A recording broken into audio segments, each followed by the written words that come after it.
Thank you, Travis. So our speaker this morning is Anurag Sharma, and he's a principal at Witham Cybersecurity Practice, and he came all the way from Princeton, New Jersey to be with us this morning, so we thank him very much, and so take it away. Thank you. Thank you.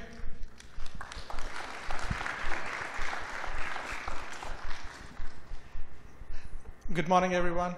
So for the next hour or so, what I would like to share with you is some of the experiences that I've had being in the field for the last 15 years, what we see, what some of our clients see, and more importantly, what are some of the lessons that we can learn from others' mistakes, things that they have gone through, so that we can avoid a situation like that. And what I would like to start with is kick off with a small video clip. Because more often than not, what we see is that when we hear about the news that somebody got hacked, somebody had a ransomware attack, it all feels good, but we always have that feeling at the back of our mind that it is something that might not happen to me or cannot happen to me. And I would want us to start with this video clip just to enlighten on things that can happen and how easily they can happen, and then we'll get into the presentation.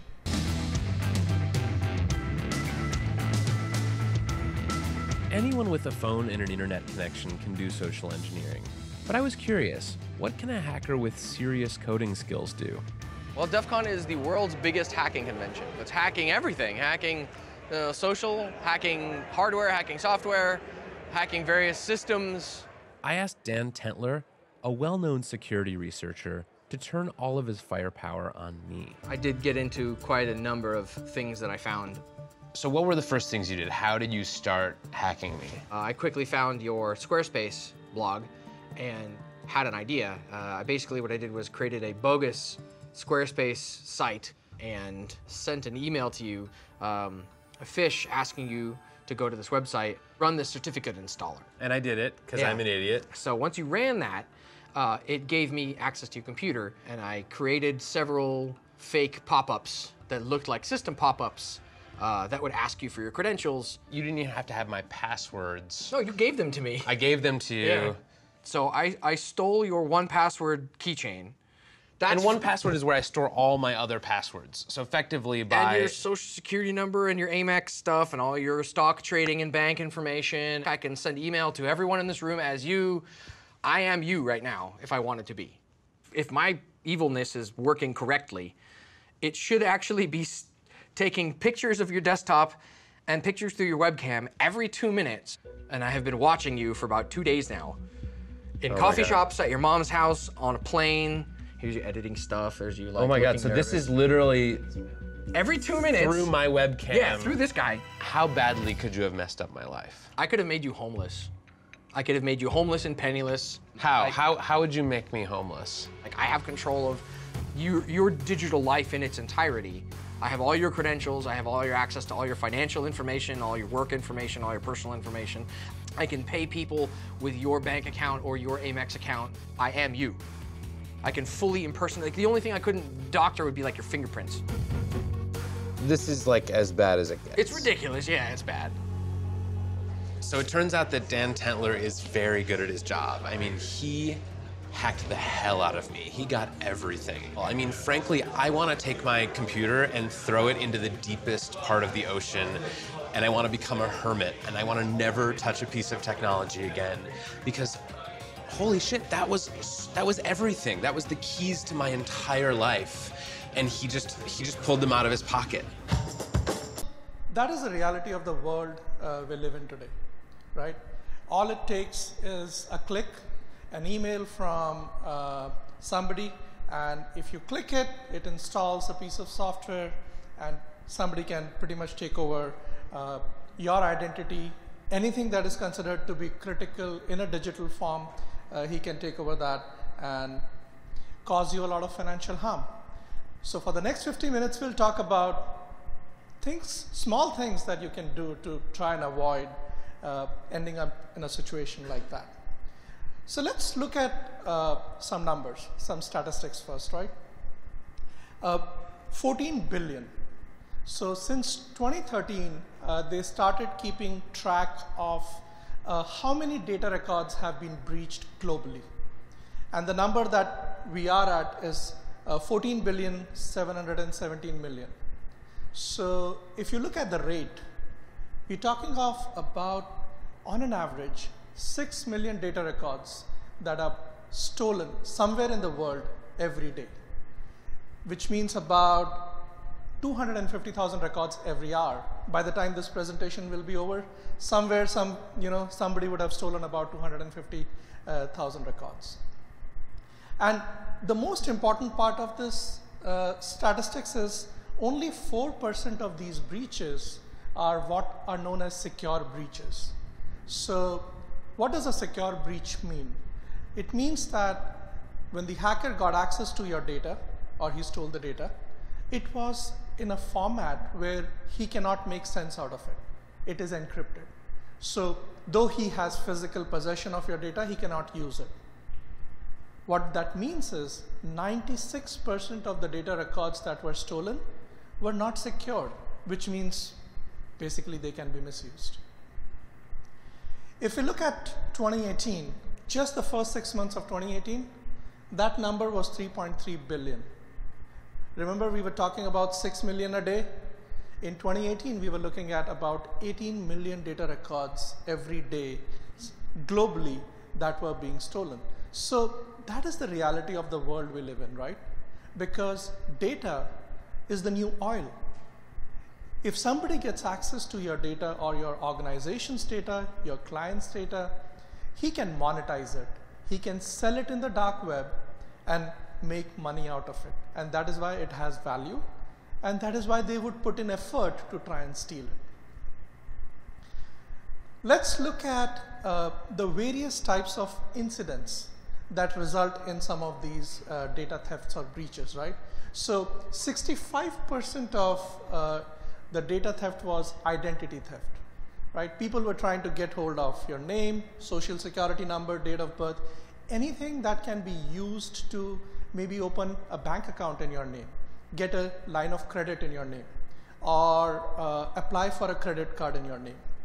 And then the remaining 35% was a mix of account access information, login credentials, things like that. If you look at the incidents by sources, who was the one who was trying to steal the data, right? We were still looking at majority of incidents, about 56%, where the source was a malicious outsider, right? Somebody sitting outside your organization, maybe outside the country, because when it comes to internet and your electronic data, geographies, it's not bound by geographies. So somebody might be sitting in the other side of the world and trying to access your data.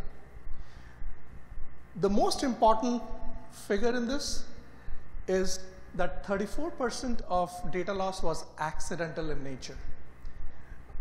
So let me give you an example what it means when we say accidental losses, because they are the ones that can be very easily prevented, right? Let's assume you have data, personal records of all your employees or all your customers or all the people that you are serving in an Excel file, which was in a USB drive, and you lost the USB drive. That is an accidental loss. If the drive is not encrypted, that data can be accessed and can be misused. I'll give you a very interesting example, and this happened about 4 years back. So Boeing, one of the biggest companies in US, somebody in the HR department in Boeing was working on a spreadsheet, and she needed help with formatting. So she was like, who best to go and ask for help than her husband, who is not an employee of Boeing? So she emailed the spreadsheet to her husband, asking him to format a few columns that she needed help with, without realizing that that spreadsheet contained information about all Boeing employees, but more importantly, there were hidden columns that contained the social security number, date of birth, and all sorts of sensitive information in that spreadsheet. So when she sent it out, she was looking at what was visible, which was maybe name and some other details, but there was sensitive information in that. So that is an example of accidental loss. Now, agreed, the impact wasn't big because the moment they realized it, they reported it, and actions were taken to make sure that the information gets secured.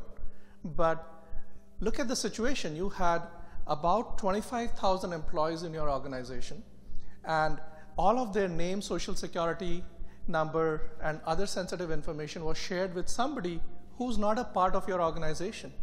It is a breach by the definition, and you need to follow the breach protocol that you would usually do in case, if it were a case of a data theft. So 34% of incidents are accidental losses, and they can be very easily avoided by training people, by letting them know what are the possibilities and how to take measures against that. If you look at industries, right, the number of breaches, of course, healthcare is right up there, simply because the data that you can get from a healthcare institute or anybody who's operating in the healthcare space has far more value. I mean, after the Equifax breach, pretty much everybody's name, social security number, date of birth is available for sale in the dark web, right? I mean, we're talking about 250 million adult Americans. So there would be a very small percentage of us sitting in the room here whose social security number is not available for sale. So, but when it comes to healthcare data, it has so much more, because not only can you use that data to, get and steal somebody's identity, but you can use that for extortion. If I'm a hacker and I get access to your health records, which contains information which you would not want to go public, then there is value attached to it. And I can ask you for $100, $200, $500 to keep it secret. And that is the reason why they are the biggest target. So whether it is your health data or your customer's health data or anybody's health data that you are a custodian of, remember that is one of the biggest things that hackers are going up for. The other thing to note here is there's not a single industry that is untouched. Because if you are connected to the internet, it doesn't matter which industry you belong to. You will have employees, you will have customers, you will have sensitive data. And that's what, as a hacker, I'll be interested in. So that is what I'm for. And that is the reason why you would see that, be it a not-for-profit organization, technology sector, government sector, doesn't matter. Everybody is impacted by this today and needs to take basic measures to protect their data.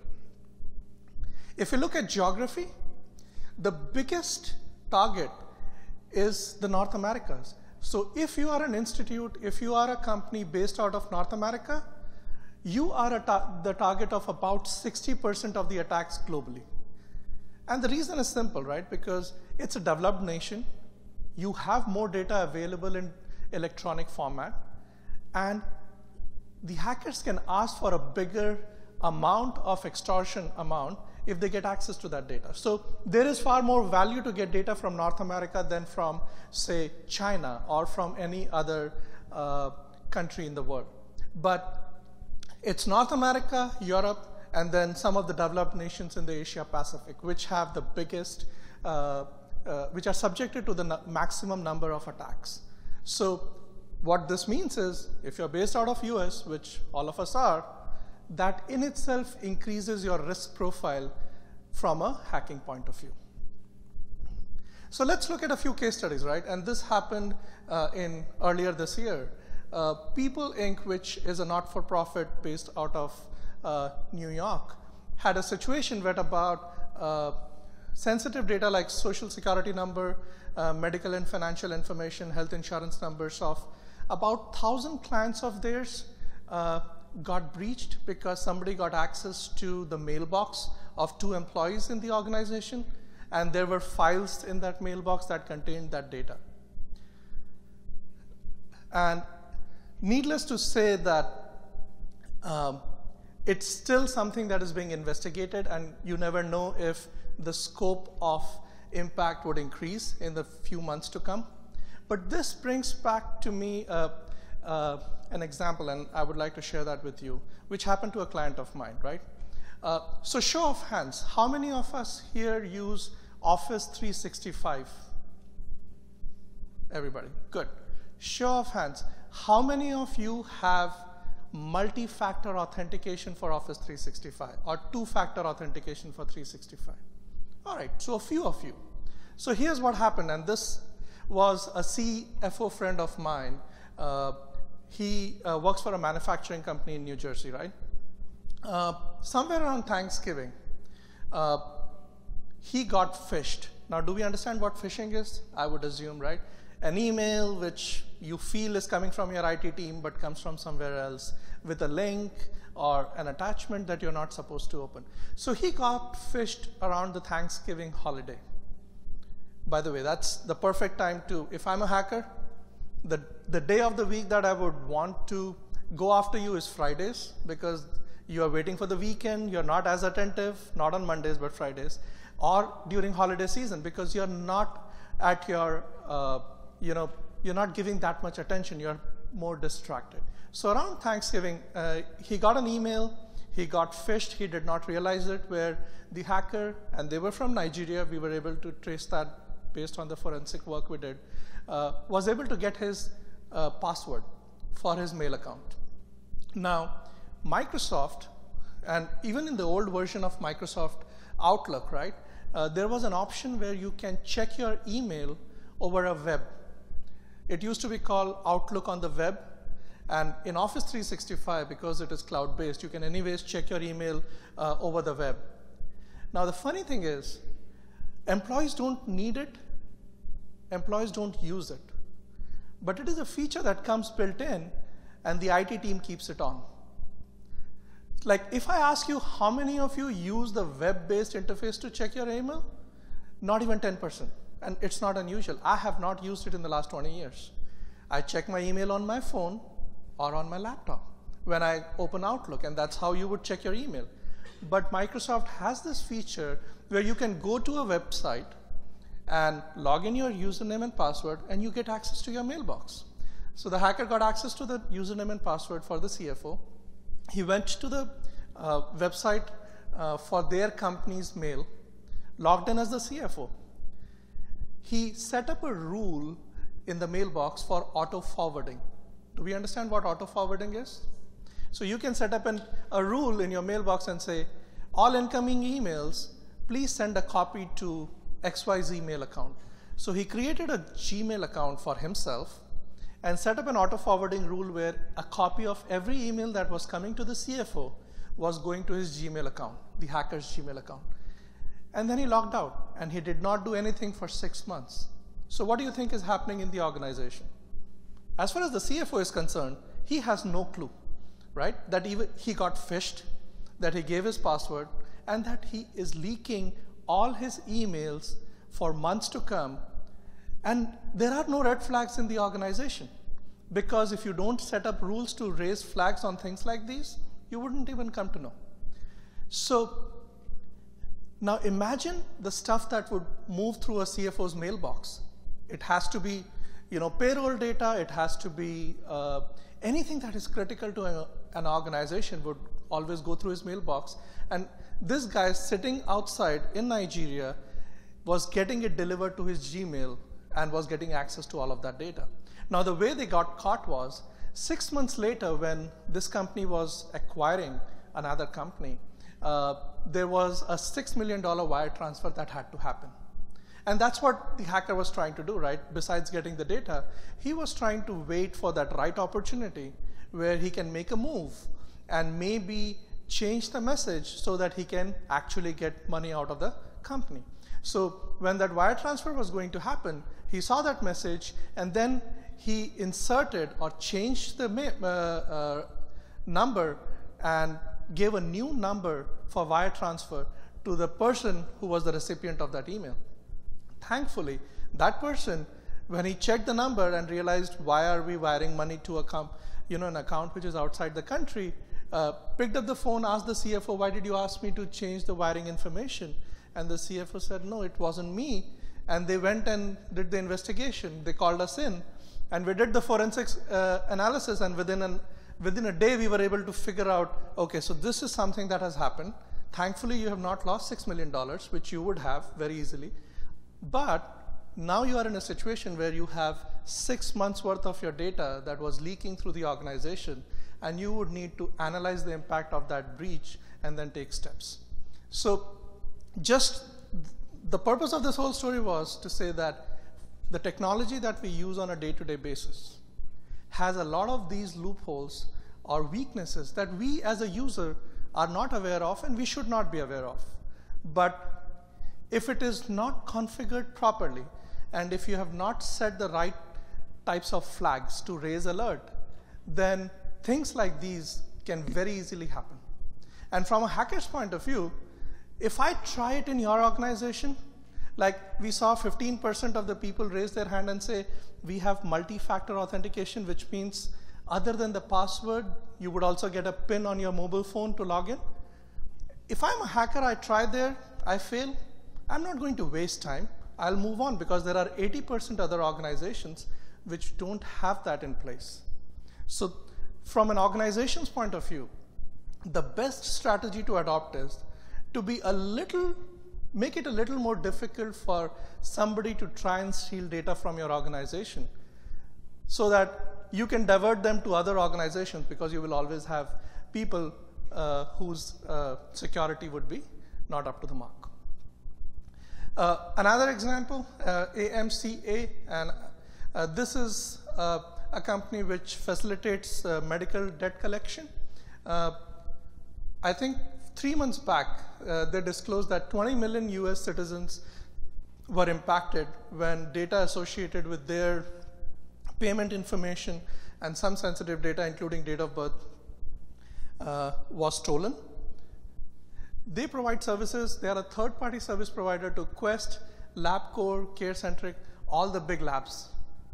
Needless to say, right, it took them 2 months.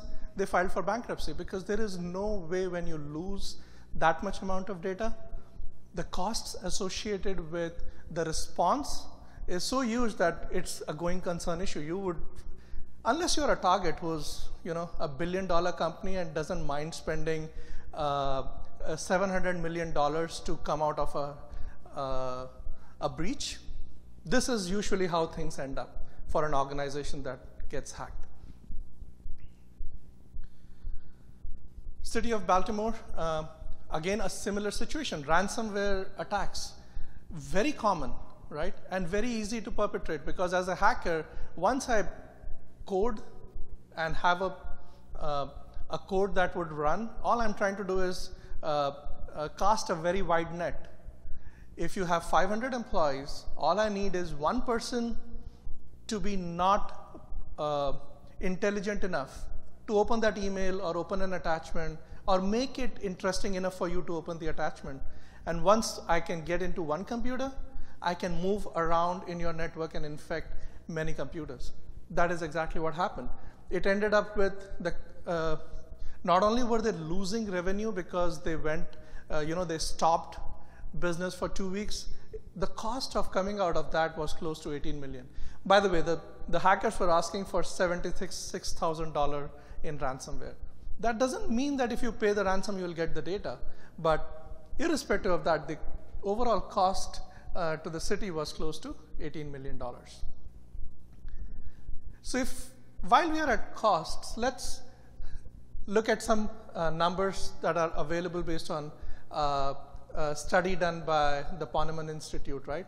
On an average, you can expect an organization to spend about $158 per data record that gets stolen.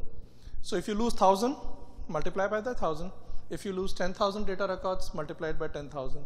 That is your thumb rule to estimate what is the cost of keeping that data record secure. In fact, you can reverse it and use this for ROI calculation. Look at what kind of sensitive data do you have, and it is going to cost you X dollars if that data was to be lost. So are you ready to spend 10% of that today to make it more secure, right? So if you're a CEO, CFO, this is the data that can provide you that much information to come up with some sort of a return on investment calculations for your security investments. So let's look at some examples and what are things that you can do to just prevent and avoid ending up to be in this situation. So passwords, right? We all rely on password even in today's day and age. There are a few applications, few platforms that allow you to move to multi-factor authentication, which is great. But needless to say, 80 to 90% of our access to applications is still based on passwords. So let's take a quick look at a video clip, and then we'll go into what we can do in order to improve the strengths of our password. Is working on this, but the truth of the matter is we need to do a better job of protecting ourselves. You know, the most popular password in the United States is password 123. And as long as that's the case, we're vulnerable. So today we sent a camera out on Hollywood Boulevard to help people by asking them to tell us their password. And this is how that went. We're talking about cybersecurity today and how safe people's passwords are. What is one of your online passwords currently? It is my dog's name and the year I graduated from high school. Oh, what kind of dog do you have? I have a Chihuahua Papillon. And what's its name? Jameson. Jameson. And where'd you go to school? I went to school back in Greensburg, Pennsylvania. What school? Hempfield Area Senior High School. Oh, when did you graduate? In 2009. Oh, great. It's like my cat's name and then just like a random number. Okay. As you had this cat for a while? Yeah, she's my childhood pet. Aw. And what's her name? Her name is Jolie. Jolie. So like a password of yours would be Jolie and then a number. Yeah. Like number 1? Like my birthday. Oh, when is your birthday? June 12th. Oh, nice. And what year were you born? 95. Oh, great. So Jolie, 6, 12, 95. Gemma. Got it. 1, 2, 3. Spelled G-E-M-M-A. Well, most of them are Italian. Oh, beautiful. Yeah, Like so what? Like what's a good Italian password? my grandma's name. What's your grandma's name? Maria. Maria. So Maria is your password? Oh yeah, now you know my password. Oh yeah. One thing to notice there and is how easily, within a few questions, right, she was able to get the password information. And there's a name for that. It's called social engineering, right? And there are people, and we have people on our staff, which, so we have hackers and social engineers on our staff because if organizations want to see how strong they are, we would run an assessment like a fake attack on the organization, be it based on social engineering, be it based on an actual network attack. So, and over a phone call, you can get so much information from people that would help you, figure out what their password is or figure out other information about people in the organization. So that's what was very interesting as to how easy it is for somebody to extract that piece of information to guess the password. So here, we all use passwords. Here is a technique that we have come up with, which is very easy. Because when you're creating a password, there are a few key requirements, right? It has to be a long password. It has to be a complex password. It has to be easy to remember. And then you will need to change it every 60 days, right? Go figure. More importantly, it has to be different for each account. Do you know why? Because Yahoo got hacked and 3.5 billion Yahoo passwords are now available on the internet. So if I want to get into your account, as a hacker, the first thing that I'm going to do is go check that database, search your name in Yahoo, and now I know the password you used in Yahoo. And if you're using the same account, password somewhere, then that is going to be my first attempt. And then I will start some variations of those in order to get access to your account.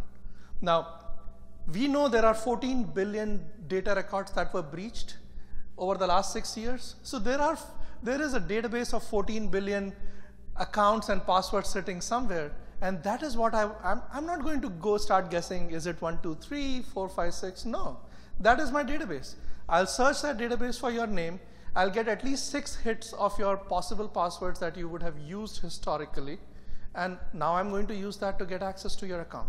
So it's very important that you keep a different password for each account so that if one of those accounts gets hacked, which is beyond your control, by the way, then nobody can misuse that and get access to your other accounts, right? So here's the technique.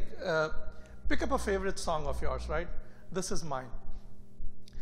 Pick the first letter of each word, right? That gives me 9 characters, and that gives me a word that I can't even pronounce. But is it easy to remember? Yes, it is, because it is my song, right? All I need to do is sing the song and type the first letter of each word. Now let's add a number and a special character in the end. So now I'm at 11 characters. I'm meeting all the password complexity requirements that the IT team has set up. And I have what I can call as my base password. This is still not my final password, because remember, I want a different password for each of my accounts. So this is my base password. And then I'm going to prefix this with 2 letters in capital, which would be associated with the account I want this password to be used for. So Gmail, let me add GM in the beginning. Bank of America, BA, Chase, CH. So now, based on this rule that I've come up with, I can technically have a different password for all my accounts. I know how I arrive at that password, so it's easy to remember. And it is a 13-character password, which is in all probability pretty complex. In fact, there is a website, howsecureismypassword.net, where you can just key in your password and it would tell you how many years would it take for somebody using the current computing power to break that password. And we keyed that password in. It would take 3 million years, right, for somebody to crack that password, which is good enough because the IT team would make me change that in 60 days anyways.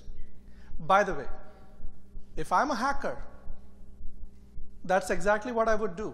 Create a website called howsecureismypassword.net, right? And invite people to come and check the strength of their passwords.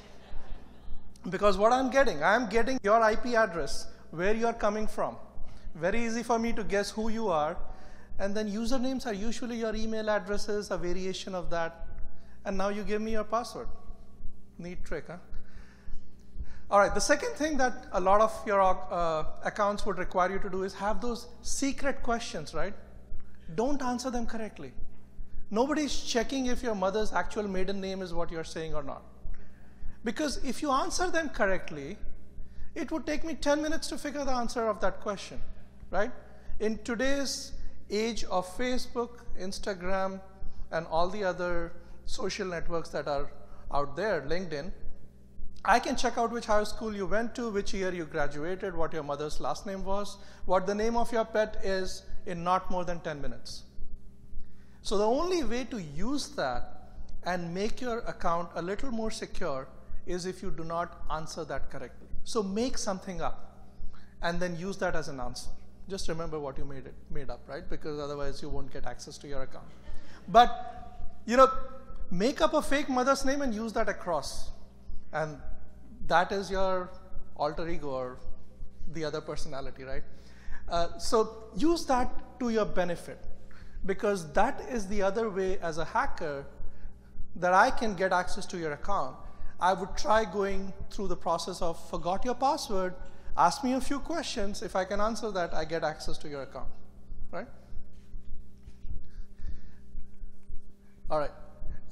The most common threats in the last 10 years, and this hasn't changed much, has been phishing and spear phishing, right?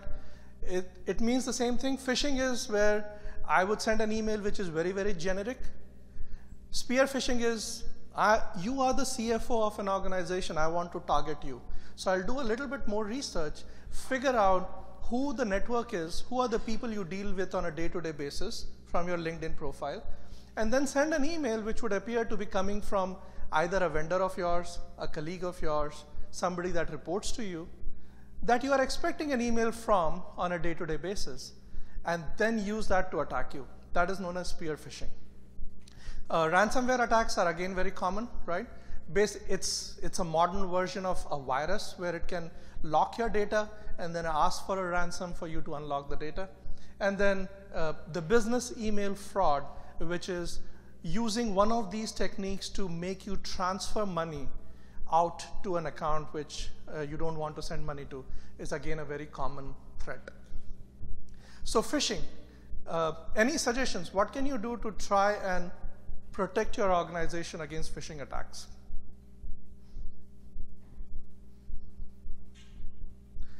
Well, the first thing you need to do is identify your weakest links.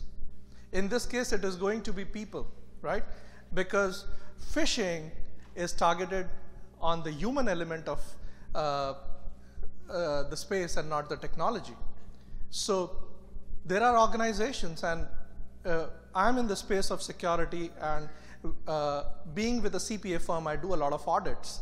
And this is one of our first recommendations for an organization, that every year you need to test your own employees and figure out who is most susceptible to fall for a phishing email, with the sole purpose of training them. So you run a phishing campaign against your employees, and it would usually show you that 15 to 20% of your employees are falling for an email. Great.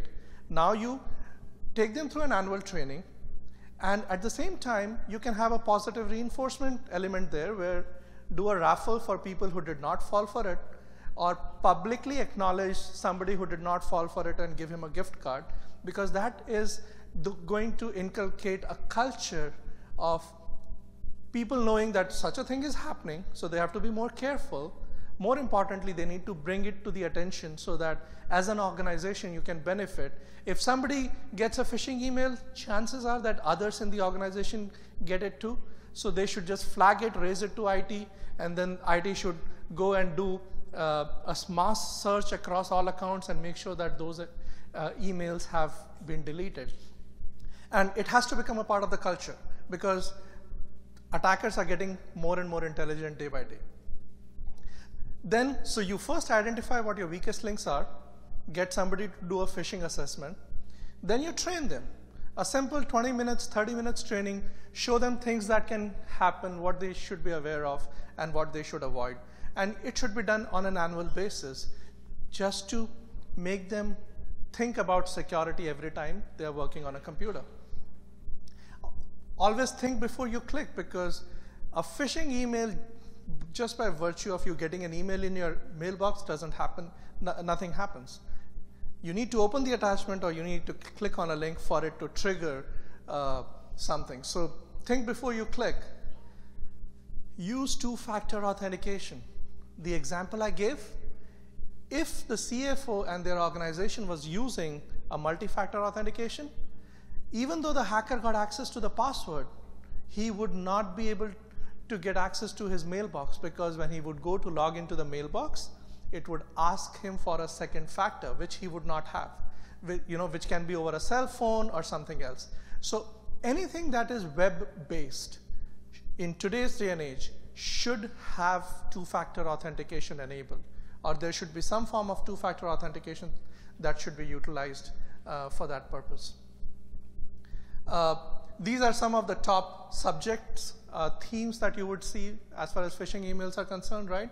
You would see bills, email delivery failure, scanned documents, like everybody has scanners these days. So we are so used to receiving emails which would be from the scanner or from your voicemail box if you're using a VoIP telephone system, that as an organization you need to figure out how do you manage that. Another very interesting thing which can be very easily implemented is you flag emails that are coming from outside the organization. Now, a lot of companies do that. Our company does that, where what happens is anytime an email comes, on the top, just below the subject line, I will see a tag which would say, this email originated from outside the organization. What that does is, it makes me think, if somebody is trying to impersonate my CEO or my CFO and sending me an email, it should not be saying it came from outside the organization, because he's sitting in the room right next to mine, correct?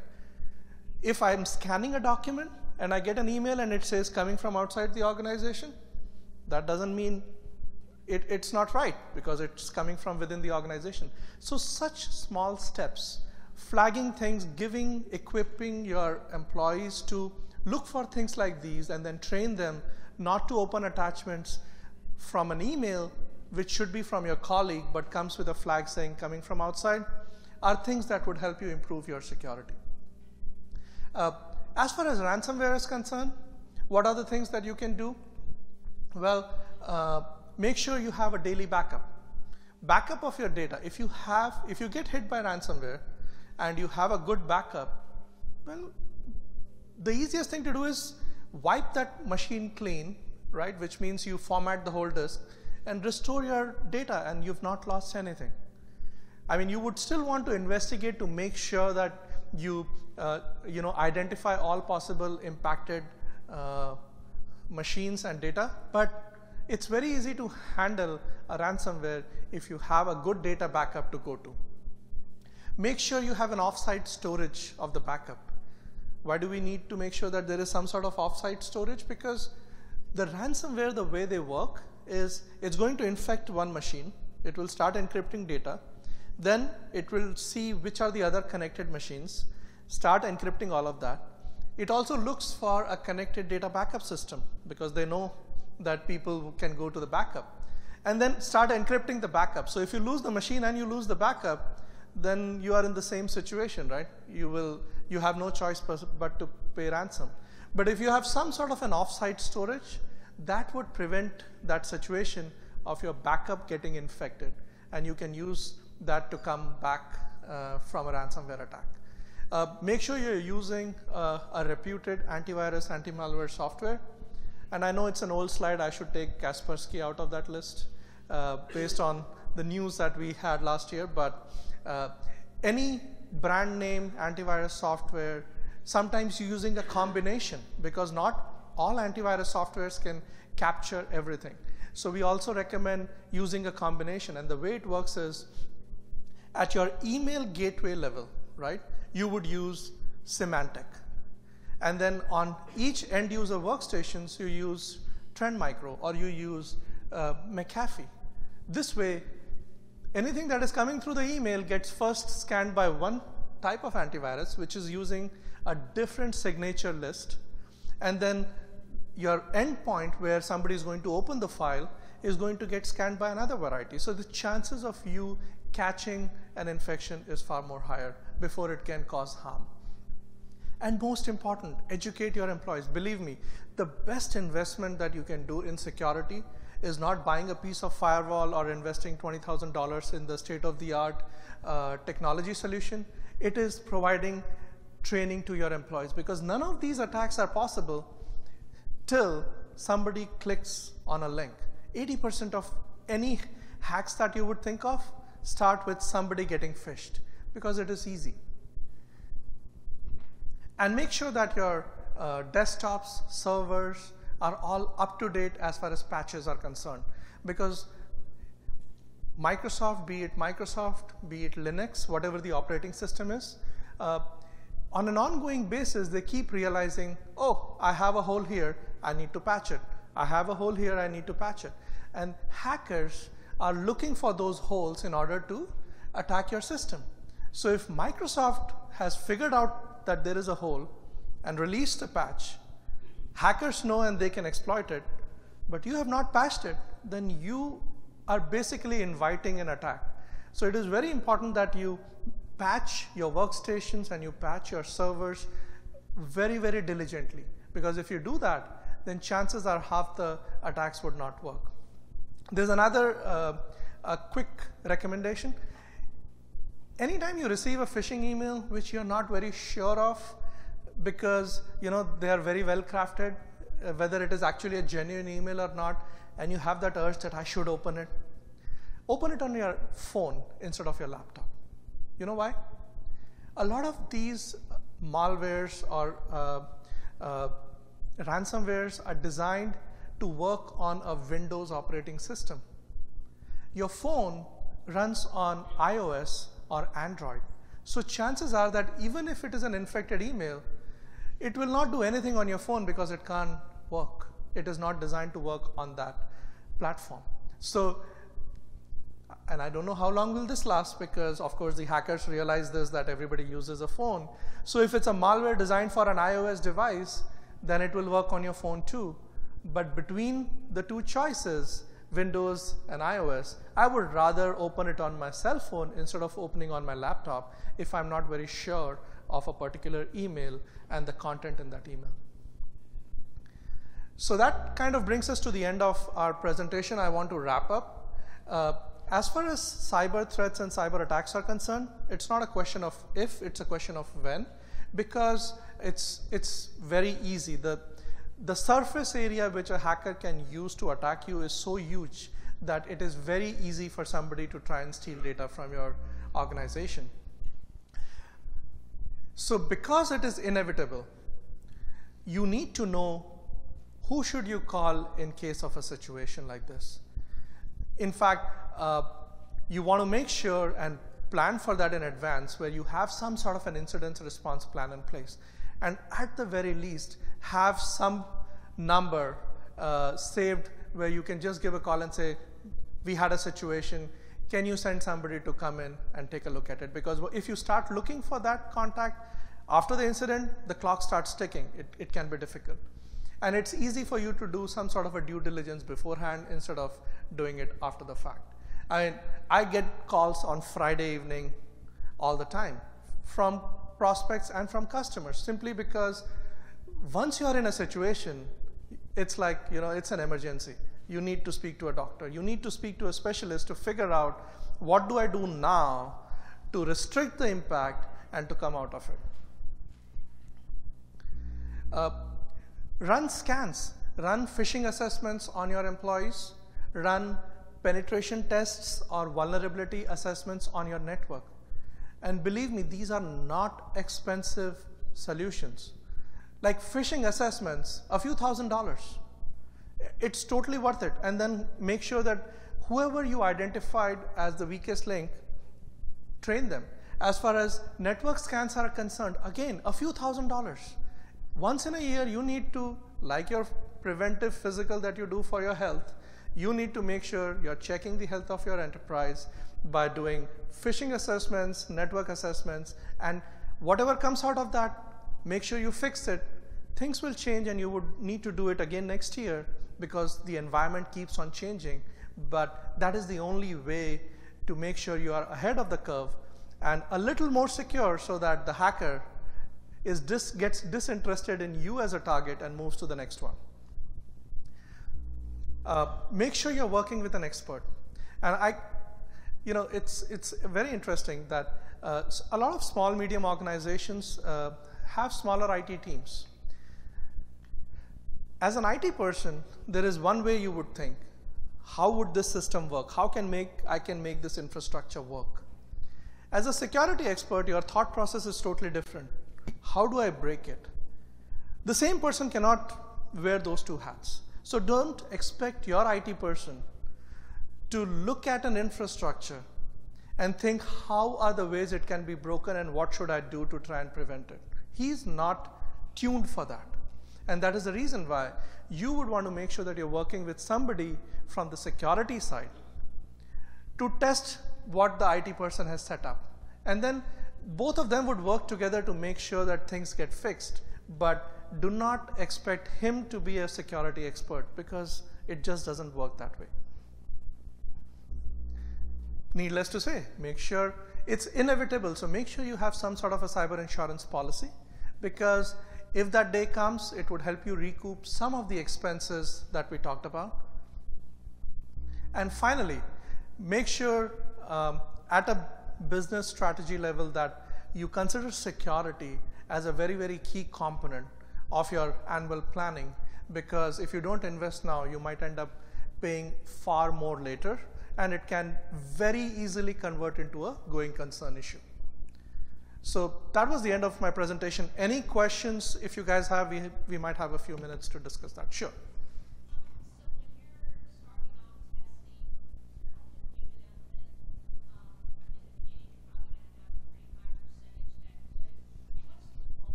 Okay, so the question is, if you're doing phishing assessments, chances are that the first time around, it would be a very high percentage. Is there like a baseline at an industry level?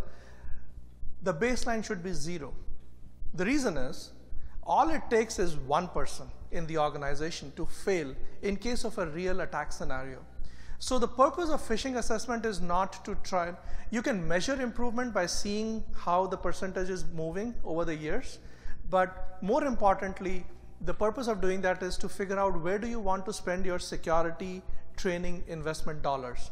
Which is the group that needs to be trained the most and is most susceptible to fall for a phishing attack. And it might not just be training, it might be making additional investment in technology for that particular group. Because you know that come what may, they are like, I'll give you an example, right? If they are a part of accounting team, they receive a lot of vendor invoices, they are going to open mails that have vendor invoices. Even if they are trained with the bulk of work happening, they might have a tendency to open it. Well, then you would work with IT team and figure out what additional controls can be put in place so that even if they fall for an attack, the impact can be reduced. Or there are other technology solutions that can help you with that. So that should be the goal and not just the percentage. Yep. So I'd like to know with the definition of records, and I want to give a little like an example. So let's say that my health record, I'm an individual that one of these organizations serves, and I test positive for Hep B or whatever, C. I'm not even sure what's the bad one. And then a year later, I test positive for tuberculosis. Is that one record because I'm one person, or is that 2 records because it's 2 different things? So as far as the definition of a record is concerned, every doctor visit of yours would create a bunch of records. Because the doctor spoke to you, he made some notes, that is a record. He ran a blood test, the blood report came in, that is a second record. They took your weight, height, blood pressure. For all you know, that might be a different record. So as an individual, we are leaving so many breadcrumb trails that if you combine all of that together, just as an individual, you might have 100 to 1,000 records associated with you in the system for a particular doctor. So each one of that technically is a record, right? If as a hacker I get access to 1, 2, or multiple pieces of that, depending on what I get access to, I can misuse that information.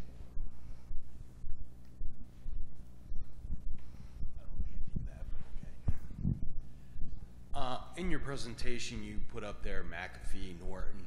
Compare that against the Malwarebytes, Cylance, and things of that nature. Because it seems like that's off the shelf and versus a high-powered. Right, so I think the slide is a little dated. I should update it, and I should have a few of those names on the list too, because the whole nature of antivirus, anti-malware industry has changed from a signature-based solution to more AI-based solution, behavior-based solution. How is a program behaving, and is it suspicious, and if it is, then it should flag it. So all of those names that you suggested, Cylance, Malwarebyte, are all good solutions to go for. That is definitely not an all-encompassing list. Just make sure that you have a well-known product. You know, there are, if you do a Google search and say top 20 antivirus products, I think any one of those is a good product to go with.